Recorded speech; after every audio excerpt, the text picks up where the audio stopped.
ایک سوال یہ آیا ہوا ہے کہ مفتی صاحب کیا روزے کی حالت میں مشت زنی کرنا اس سے روزہ ٹوٹ جاتا ہے اور کیا اس کا کچھ کفارہ بھی ہے؟ پہلی چیز تو یہ ذہن میں رکھے کہ یہ بڑا برا اور سخت گناہ ہے۔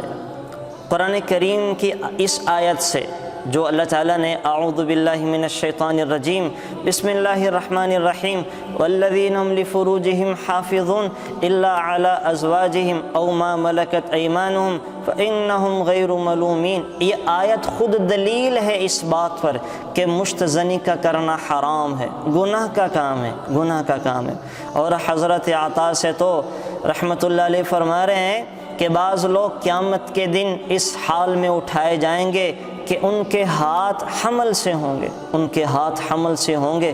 جب پوچھا گیا کیوں تو فرمانے لگے کہ یہ وہ لوگ ہوں گے جو مشت زنی کیا کرتے تھے، ہینڈ پریکٹس کیا کرتے تھے، اپنے ہاتھ سے گناہ کیا کرتے تھے، یہ وہ لوگ ہوں گے۔ اور خود سرکار دو عالم صلی اللہ علیہ وسلم نے فرمایا ناکح الید ملعون، ناکح الید ملعون، کہ مشت زنی کرنے والے پر اللہ کی لعنت ہے، مشت زنی کرنے والا ملعون ہے، اللہ کی رحمت سے دور ہو گیا۔